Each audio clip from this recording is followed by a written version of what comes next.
Good evening, everyone. This is Joseph Goldberg, and you have entered a world where time slows down and stories become infinite. Today, we embark on a journey where every clack of the train wheels will become a part of your lullaby. We won't rush, we won't hurry. We will simply live in this moment. Our route today is Switzerland, the land of Alpine peaks, impeccable precision, and of course, the most picturesque railways in the world. Forget about your worries, turn off your notifications, get comfortable, close your eyes, or just watch the slowly changing landscape. Our story begins right now. The air of Zurich, even late at night, smells of crisp mountain cold and a hint of freshly brewed coffee. The main station, Zurich Hauptbahnhof, is not just a platform. It is a clockwork mechanism, the heart of the city, beating with ideal Swiss punctuality. Our protagonist, Elias, stands by the departure board. He is in his early 30s, dressed in a dark blue coat, and over his shoulder hangs an old leather backpack that seems to have seen more countries than Elias himself. In his hands, he holds a single ticket, a route across the country, the final destination of which is still unclear even to him. He simply decided to go. It is early morning, and Elias is waiting for his first train. It is a legend.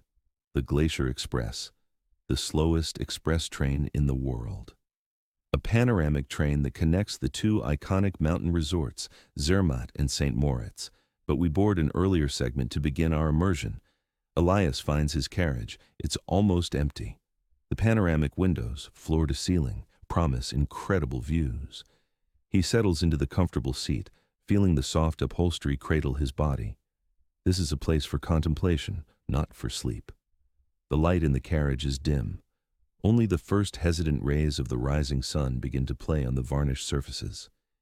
In the adjacent compartment sits only one elderly woman, Frau Esther. She has silver hair, neatly pulled back into a bun, and an observant, almost scrutinizing gaze. She is dressed simply but elegantly, a dark wool suit and a string of pearls. Next to her is a stack of antique postcards.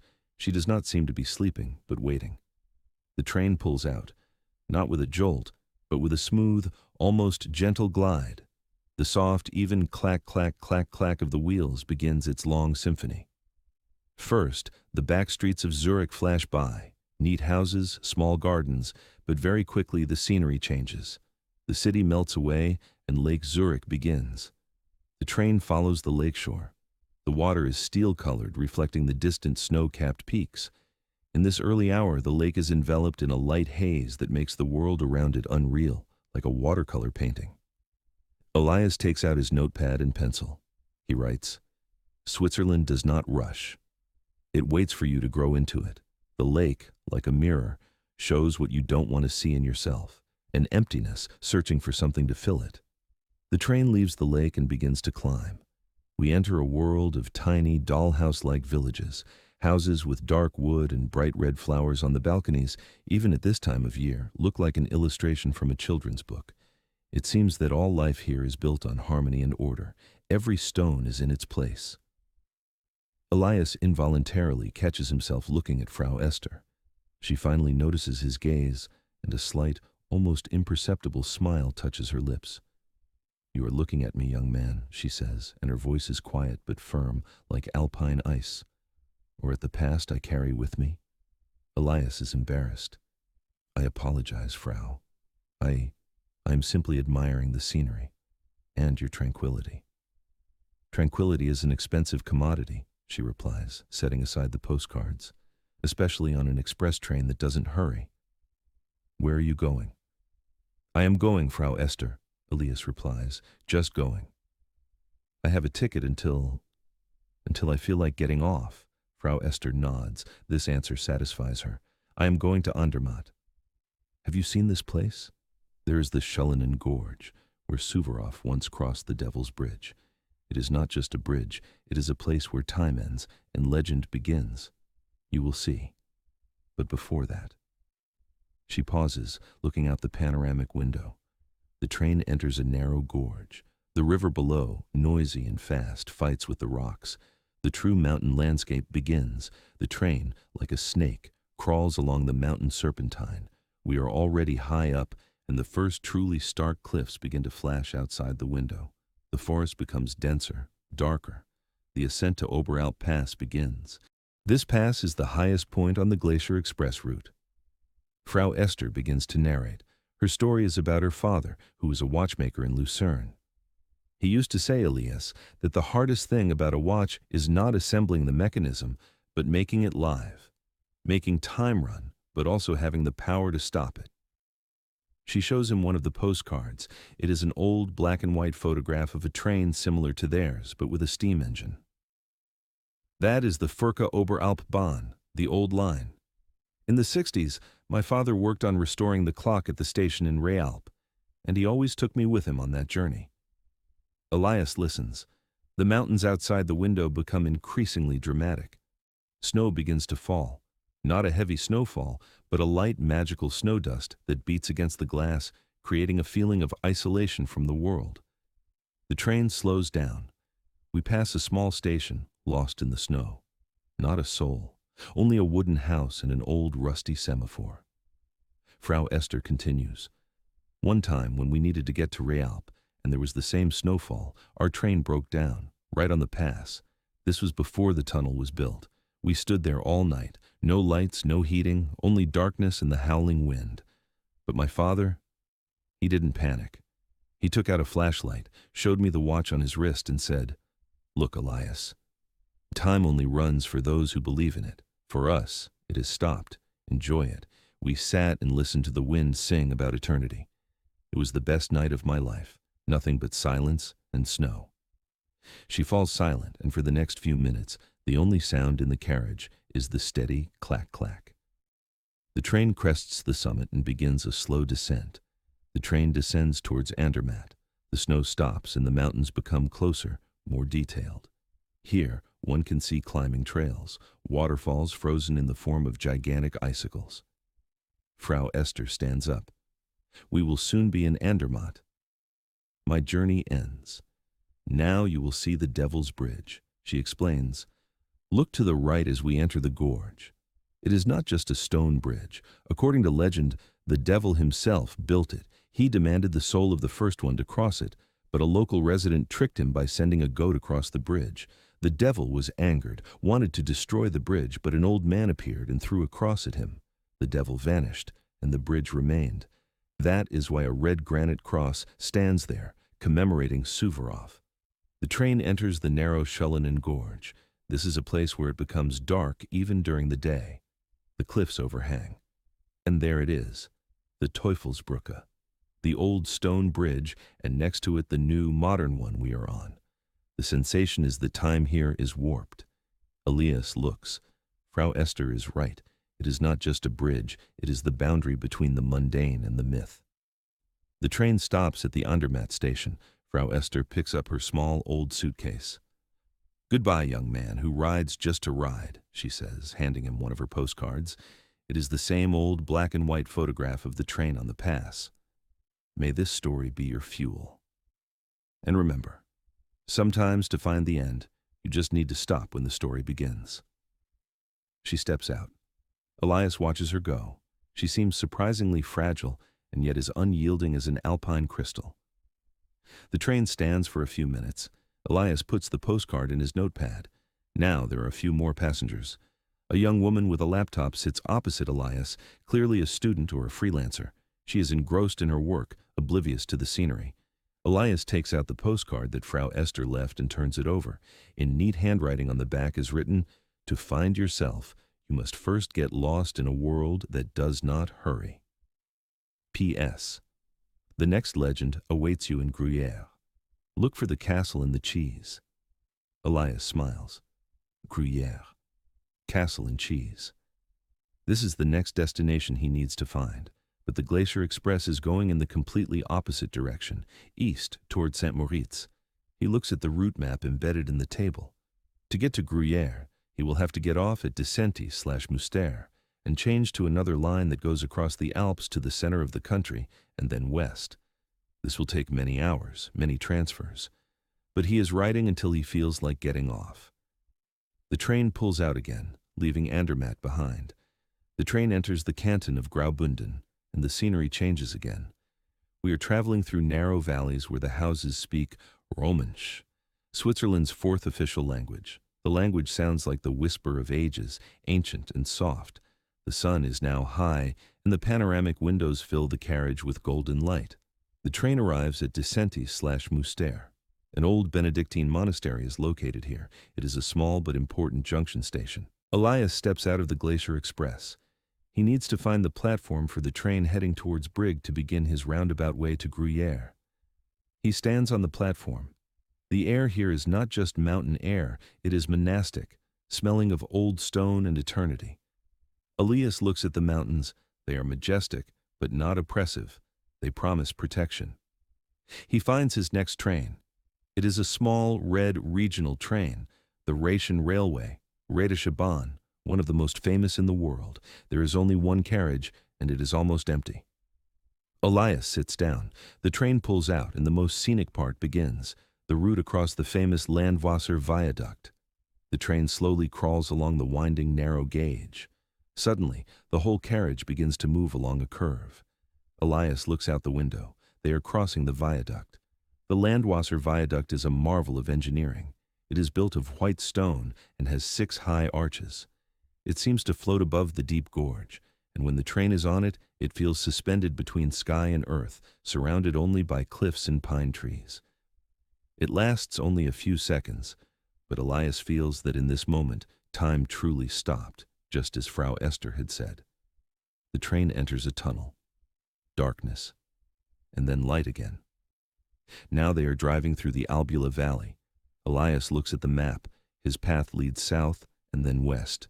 Along the way, dozens more bridges, spiral tunnels that allow the train to gain altitude. He changes from one mountain line to another, each time changing not only the carriage, but also the atmosphere. In this train, he travels with locals, with tourists, with workers. Each of them carries their own story. In Filisur, he changes trains. He waits for half an hour. The sun is high overhead. He buys a hot chocolate and sits on a bench, listening to another train humming somewhere in the mountains. The next train heads towards Thusis. It carries him along a journey where the mountains become darker and more mystical. They pass the Schloss Belmont, an old ruin clinging to the cliff. Elias's imagination paints knights, imprisoned princesses, eternal secrets hidden in the stone. He thinks of Frau Esther and her legends.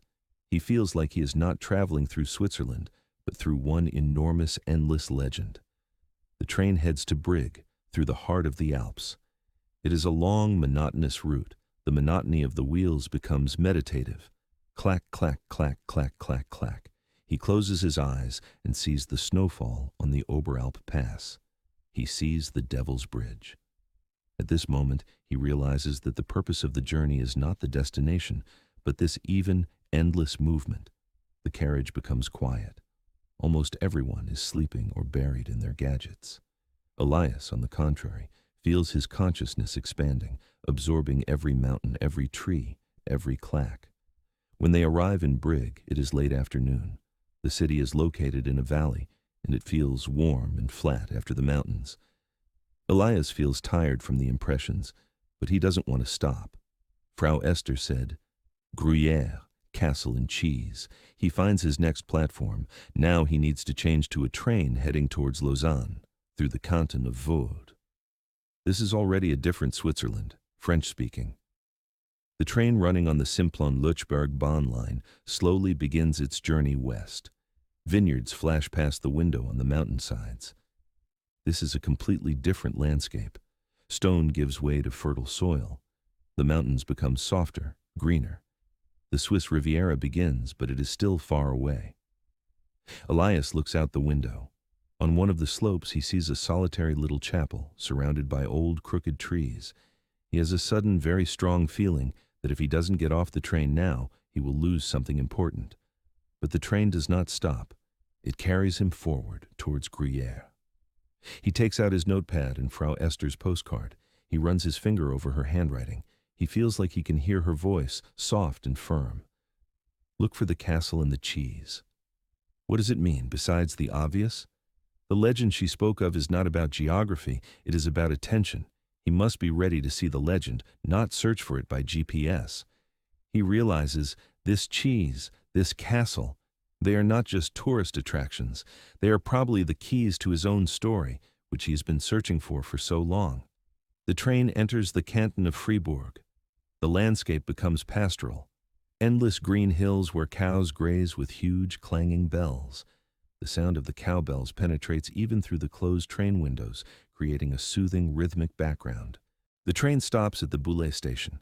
Elias needs to transfer to a small line going directly to Gruyères. He gets off. The air here is not cold, as in the mountains, but soft, warm, and smells of milk and grass. He waits for the small yellow train, which, like a toy, takes him on the final short leg of the journey. Gruyères is not just a station, it is a medieval town lost in the hills. The train arrives. Elias gets off. He sees it, the Château de Gruyères, standing on top of the hill, majestic and solitary. A stone giant watching over the valley, and he smells it, the scent of the famous cheese. Right behind the station is the cheese dairy where Gruyère AOC is produced. Elias climbs the narrow stone path to the town. The streets are cobbled. He feels that this place is the finish line he was looking for, even though he was traveling without a goal. He climbs up to the castle, looking back at the Alpine peaks that were left far behind. Evening is falling. The castle looks mystical in the light of the setting sun. Elias approaches the gates. At the entrance, he sees an old sign that is long weathered. History does not wait. It stands behind the door until you decide to begin it. He pushes the heavy oak door. It is quiet inside. Only the echo of his footsteps resonates through the old halls. He enters a large, empty knight's hall. In the center is an old wooden table on which there is only one item. It is an antique bell for summoning servants. Elias approaches. He looks at the bell. It resembles the ones on the necks of cows, but much more refined. Under the bell is a folded piece of paper. He picks it up. It is a letter written in familiar, elegant handwriting, the handwriting of Frau Esther. Young man, I knew you would find this path. The legend of the cheese and the castle is not about seeing them, but about understanding their connection. The cheese is time that slowly matures, becoming better. The castle is memory that remains unshakable. Your story, Elias, must mature like this cheese and become as solid as the stone of this castle. I am no longer with you, but your journey is just beginning. Your next stop is Geneva, the place where time and the world meet. The train to Lausanne leaves in exactly 40 minutes. Do not be late for the next chapter. If you want the story to continue, do not stop moving. The clack of the wheels is the pulse of your life. Elias looks at his watch. 40 minutes. He runs. The descent from the hill seems endless. He doesn't look at the castle. He doesn't look at the cheese dairy. He looks only ahead at the station. His journey is not over. He has just received a new route. He runs to the station. In the distance, he can already hear the train's horn. The last train to Lausanne. He jumps into the carriage a second before the doors close. He's breathing heavily. Inside, he feels not exhaustion, but excitement. He got on this train, and he continues to move, which means the story continues. Clack, clack, clack, clack. The train picks up speed, carrying Elias away from the quiet of Gruyère towards the lights of the big city. He looks out the window. Night begins. Through the darkness, he sees distant stars reflecting in the lakes that now flash past the sides. He takes out his notepad and writes the last sentence. Time only runs for those who believe in it. I believe. The train speeds through the night. Clack, clack, clack, clack, clack, clack. It is the pulse, it is life, and it does not end. At the next stop, Palaisieux, a young attendant in a crisp burgundy uniform, pushes a small trolley down the aisle. It is less a dining car service and more a late-night lifeline. Elias flags him down. He needs something utterly Swiss, something substantial to anchor him back to the physical world after the day's mythological detours. Un café et un sandwich, s'il vous plaît, Elias requests, instinctively switching to his rusty French now that he is deep in the Romandie. The attendant smiles politely. Nous avons un excellent café crème, monsieur, et un pain au lard, a rich bread baked with smoked bacon, very traditional here in Fribourg. Elias chooses the latter, along with the coffee. The coffee is served in a surprisingly small, sturdy ceramic cup, dark and intense. It is not the watery filter coffee of other countries, but a sharp, rich espresso-based drink topped with a dense layer of cream. It hits his system like a sudden shot of high-altitude air, clearing the fog from his mind. He feels instantly more alert, more connected to the reality outside the glass. He unwraps the pain au lard. It is a simple thing. Crusty bread, still slightly warm, studded with savory, slightly salty chunks of bacon. It is pure, unpretentious sustenance. He eats slowly, savoring the contrast, the warmth of the bread against the cool night air in the compartment, the rich, almost meaty flavor against the bitterness of the strong coffee. In this moment, the cheese and the bread, the coffee and the wine, these are the true anchors of the land. They are not merely food, they are time, history, and craft, as precise as the watchmaking Frau Esther spoke of. The Swiss take their food and drink as seriously as their timetables. The coffee is designed not just to wake you up, but to demand your full attention. This is precision in flavor. As the train continues its glide towards the shore of Lake Geneva, Lac Léman, Elias notices the young woman who had been working on her laptop earlier. She's now leaning her head against the window, her screen dimmed, clearly having given up the fight against the night's demands.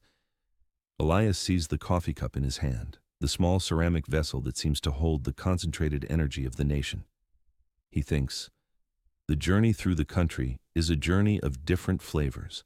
From the earthy, nutty, hard cheese of Gruyère's, which takes months to mature, to this immediate, sharp caffeine jolt, it is all about the deliberate manipulation of time, the slow, the fast, the patient, the urgent. The train enters Lausanne. The station is grand, bustling even late at night, filled with the shadows of people waiting and moving. Elias doesn't need to change trains yet, but the stop is significant. The tracks here run right along the northern shore of Lake Geneva. As the train pulls out of Lausanne, the panoramic windows become spectacular canvases for the lake.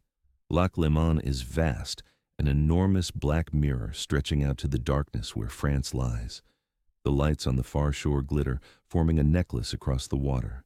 It is a moment of profound beauty and quiet scale. The mountains are gone. Now it is water and light and distance. Elias takes a final sip of the strong, restorative coffee. He feels the urge to document this shift. He flips open his notepad. He doesn't write about the lake or the lights or even the coffee. He writes about the taste of precision. The savory, slow-cooked patience of the lard bread, followed by the immediate sharp precision of the Swiss coffee. It is not a contradiction. It is a balance. It is the nation's constant negotiation between the slow rhythm of the Alps and the fast beat of global commerce. I am carrying both now. The cheese is my memory. The coffee is my momentum. The train continues along the lake. The clack-clack is muffled now, replaced by a smooth, hypnotic whoosh of air and the gentle hum of the electric motors. He knows the next major stop is Geneva, the final destination from Frau Esther's cryptic message. Geneva, the place where time and the world meet. What does that mean? The UN, the Red Cross, the birthplace of Calvinism, or most likely the most famous watchmakers in the world? He realizes that his search for the end is leading him to the very epicenter of time. The journey is becoming self-aware. He leans his head back, letting the soft, rhythmic whoosh of the train over the tracks, and the deep, rich aftertaste of the coffee carry him into the approaching darkness, into the anticipation of Geneva. The story is moving faster now, but the underlying pulse remains constant. Whoosh, whoosh, whoosh, whoosh. The journey through the Swiss night is long, and the movement is all that matters. It continues endlessly. He is breathing heavily. Inside, he feels not exhaustion, but excitement. He got on this train, and he continues to move, which means the story continues. The train picks up speed, carrying Elias away from the quiet of Gruyère's towards the lights of the big city. He looks out the window. Night begins. Through the darkness, he sees distant stars reflecting in the lakes that now flash past the sides. He takes out his notepad and writes the last sentence. Time only runs for those who believe in it. I believe. The train speeds through the night. The steady motion of the journey provides its own constant beat. It is the pulse, it is life, and it does not end. The journey from Gruyère towards Lausanne is quicker than the mountain passes, but it feels no less profound in the dark. Elias finds a quiet, almost empty compartment. The few passengers are deep in their own nightly thoughts or sleep. The rhythm of the train changes from the tight, winding mountain pace to a smoother, faster glide. He settles into a window seat, the glass reflecting his own tired, determined face back at him. It's been a full day of movement, and now, finally, a hollow ache of hunger surfaces. The smell of the Gruyère cheese, though miles behind, lingers in his memory, mixing with the crisp, clean scent of the high altitude. He realizes the whole day he subsisted only on a lukewarm, hot chocolate and the sheer momentum of Frau Esther's instruction. At the next stop, Palazius, a young attendant in a crisp burgundy uniform, pushes a small trolley down the aisle.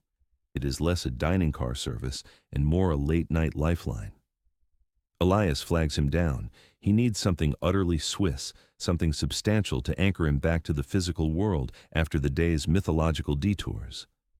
Un café, un sandwich, s'il vous plaît, Elias requests, instinctively switching to his rusty French now that he is deep in the Romandie.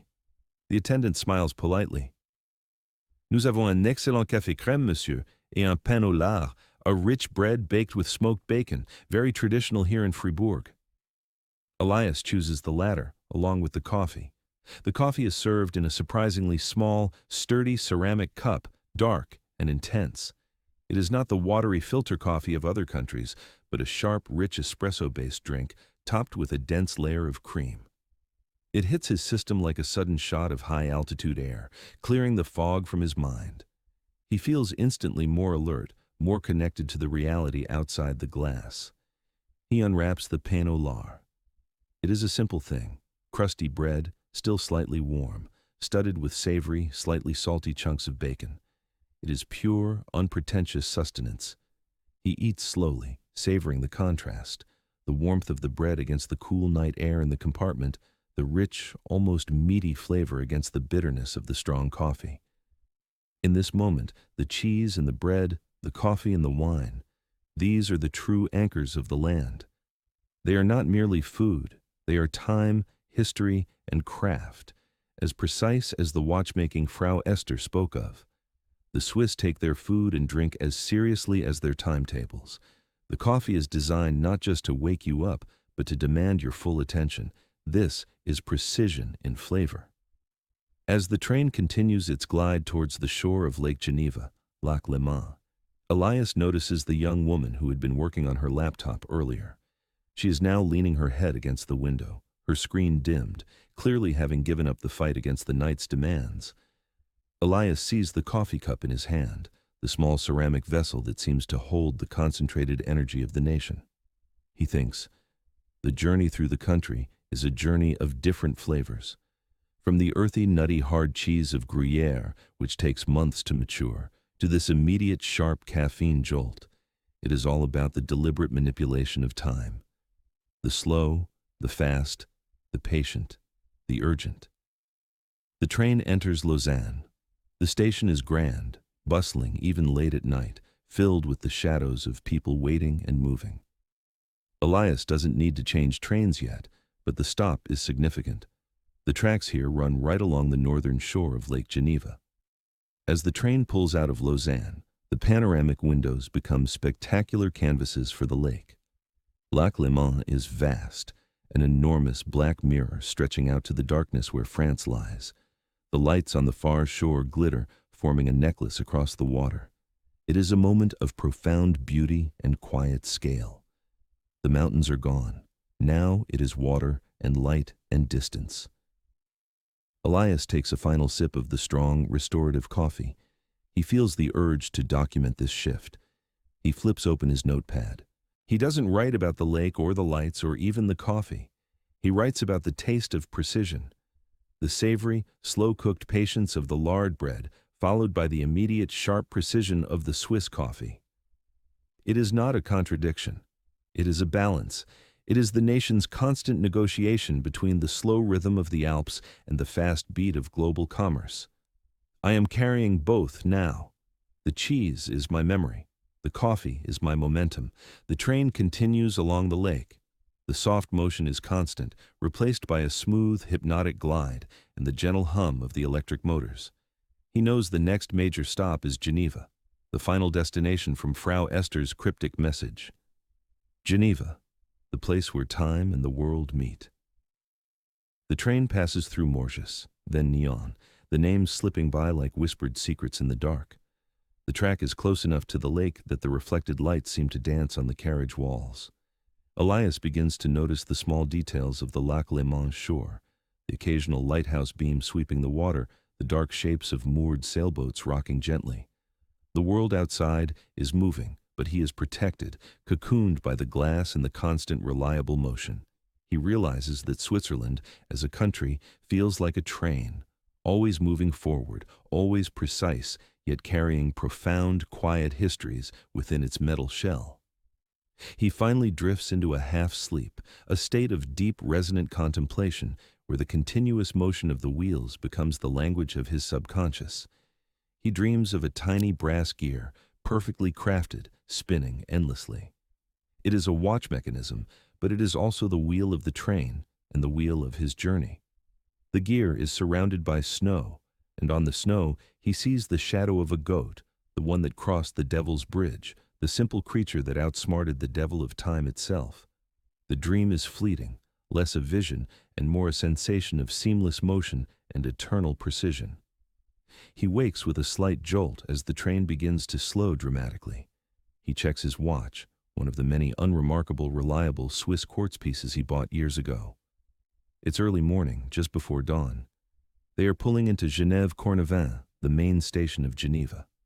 The platform is already busy, filled with early commuters, briefcases, and the multilingual murmur of international commerce. Geneva, the city of time, diplomacy, and finance. Elias steps off the train.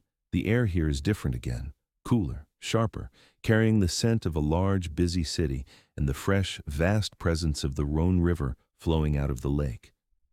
He is no longer in the quiet mountains of the German-speaking East or the romantic pastures of the French-speaking West.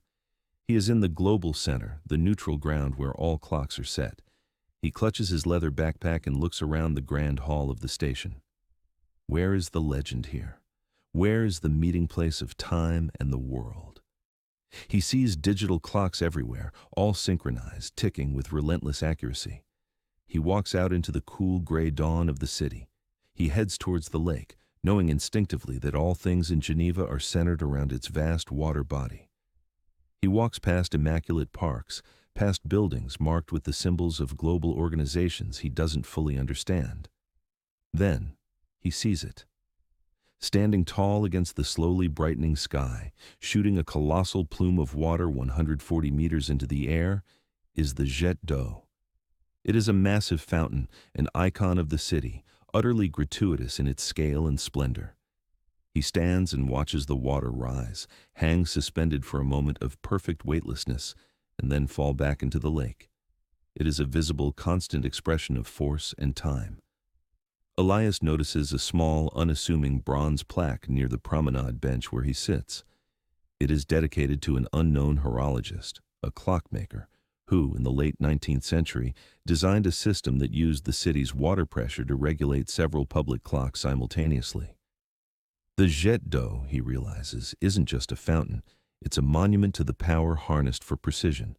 A system designed to control water controls time. As the sun finally breaks the horizon, casting the Jet d'Eau in a blindingly white light, Elias pulls out Frau Esther's postcard again. There is no new message. The legend here isn't hidden in a cryptic note, it's in the open air, a spectacle of engineered time. He writes his own note next to the last. The world meets here, not in diplomacy, but in the universal truth of the clock. Every second that fountain rises, every minute is precisely accounted for. Geneva is not the end of the line, it is the 0 point, the new beginning. He puts the postcard and notepad away. He must move. He's on a journey with no destination, a man whose purpose is the pulse of the rails. But where to go from the center of the world? To the north, back to Germany? To the south, into Italy? He looks across the lake towards the French Alps, silent and imposing in the morning light. A new train is waiting, a new track is laid. The rhythm is calling. He feels the hunger for the next shift, the next change in tempo, the next legend. He turns his back on the Jet d'Eau, the monumental clock of the city, and walks back towards the station, towards the platform marked for the next departure. He needs to choose a direction, a new axis for his self-imposed endless journey. He looks up at the main departure board, now ablaze with morning schedules. A train is leaving soon, an express route. Not back to the German-speaking heartland, not south to the warmth of the Mediterranean, but deep into the French-speaking Jura Mountains towards the town of Neuchâtel, a town of quiet lakes and again subtle horological history. He chooses the Jura line, the line of mountains and watchmaking, a path that promises slow ascents in secretive valleys, a return to the quiet, introspective rhythm of the rails after the sharp energy of Geneva. He buys a ticket quickly. The movement of the transaction is efficient and mechanical as a clock's strike. He finds the next platform. The train is a newer model, sleek and silver, less charming than the Red Mountain trains, but equally dedicated to its schedule. He steps aboard. The carriage is nearly empty, still smelling faintly of cleaning solution and cool morning air. He settles into a window seat on the left side this time, anticipating views of the lake. The doors hiss shut. The train waits for the precise moment.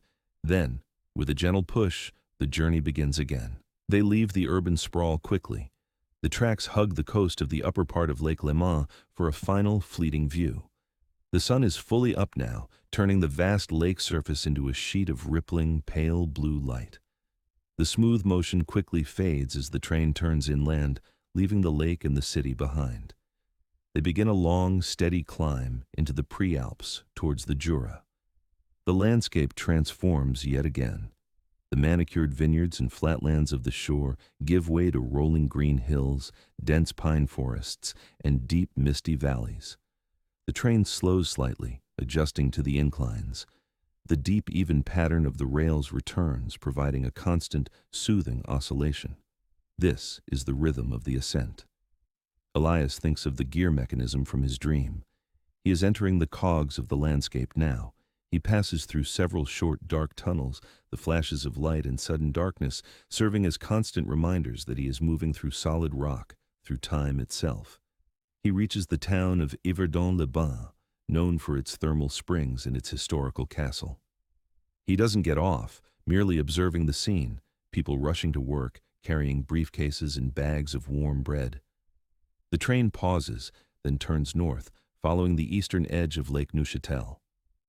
The water here is calmer, smaller than Geneva, and the light is softer. The train rolls along the lake's edge where reeds grow thick and mist still clings to the surface, creating an atmosphere of deep, undisturbed peace. Elias feels the high-altitude tension of the morning melting away. He opens his notepad again. He looks at the blank page, at the long journey ahead.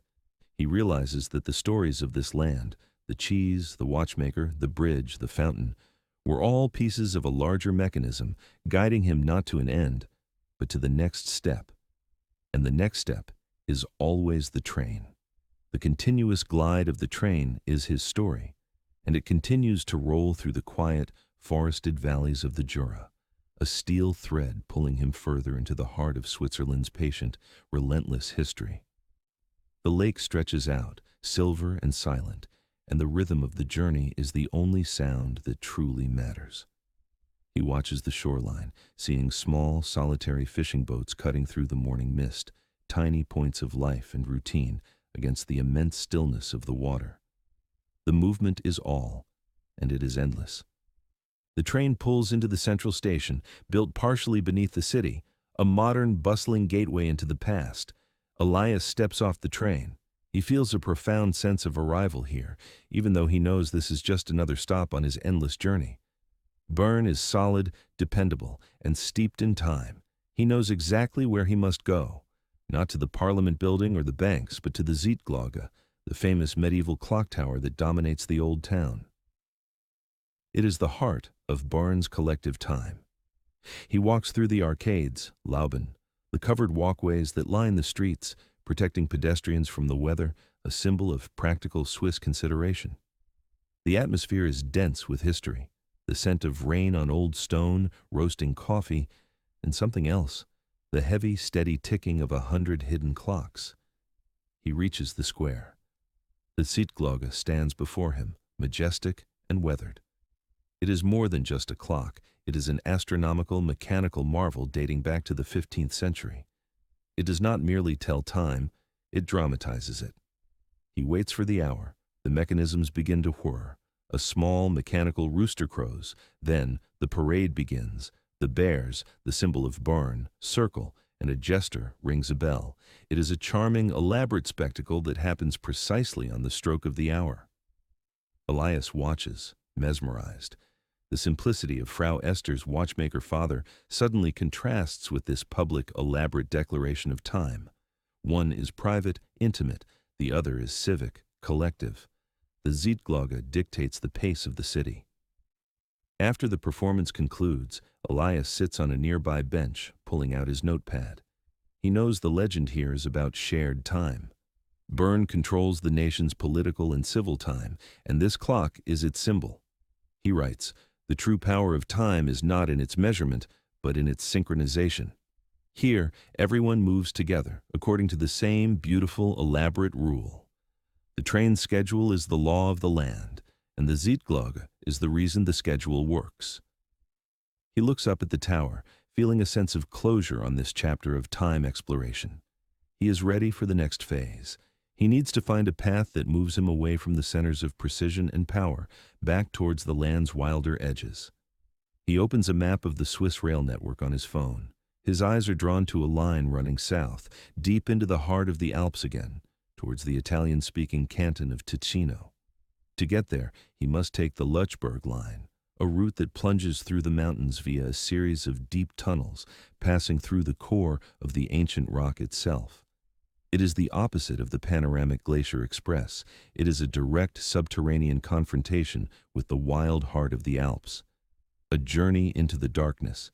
He decides immediately. The rhythm of the smooth, fast rail is calling him south. He heads back to the station. The train to Ticino will be different, darker, faster, more direct. The next legend, he suspects, will not be about time, but about patience and silence in the Earth's deep core. He finds the platform, the air now electric with the anticipation of a major crossing. The train is waiting, a dark shape ready to consume the miles. The movement is all. It is endless.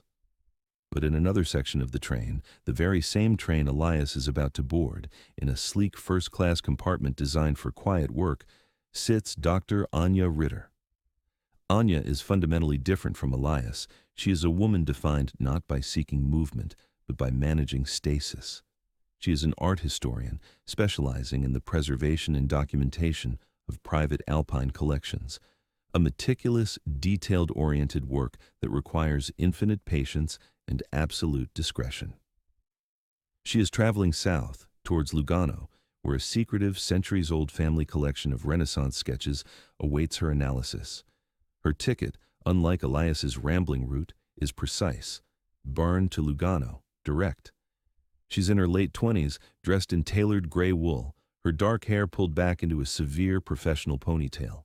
She's surrounded by work, a slim, expensive laptop, a leather-bound notebook with gold-edged pages, and a single locked attaché case resting on the adjacent seat. The contents of the attaché case are not documents or money, but a set of specialized tools for examining pigments and paper, the delicate instruments of her precision trade. Anja is not looking out the window. She is reviewing digital scans of the family's collection inventory, the tiny file names and archival codes demanding her full focus. As the train glides out of the tunnel, the world returns, slowly, gently. The darkness fades into a soft blue evening, the kind that settles quietly over valleys and lakes.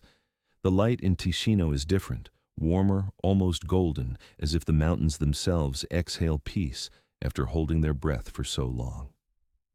Elias looks out the window. Below, a river winds through a quiet village, lights beginning to shimmer along its banks. Laundry lines sway between balconies, children's laughter fades in the distance, and a single church bell rings somewhere uphill. The sound is delicate, not commanding, just marking time as if reminding the world that everything is still moving, even softly. He closes his notebook. For the first time in weeks, there's nothing left to write, only to listen. In the next carriage, Anya has finished her notes too. The hum of the train has become a lullaby, steady and rhythmic. She leans her head against the glass, watching the last light fade from the mountaintops. Her reflection blurs into the landscape outside, just shapes and color like a watercolor painting left unfinished. She doesn't mind. Some things are meant to stay incomplete, so the imagination can rest inside them. The train slows as it nears Lugano. The air is mild, carrying a scent of pine and distant rain. Elias gathers his things, but moves without hurry. Anja does the same, though she doesn't notice him in the crowd. Two travelers, two quiet stories, passing through the same moment of peace. Outside the station, night folds over the lake. The streetlights shimmer across the water like falling stars. Somewhere, a window closes. Somewhere else, music drifts through the air. And for a moment it feels as though all of Switzerland is breathing in time, the mountains, the rails, the clocks, and the hearts of those still awake. Elias takes one last look at the train as it rests on the platform, its metal sides reflecting the amber light. He smiles faintly. Everything feels aligned, still, whole. He whispers, to no one in particular, perhaps to the mountains, perhaps to the night itself. Sleep well wherever the rails may take you. The world exhales, the train sighs, and the story ends softly with the rhythm of rest. Good night.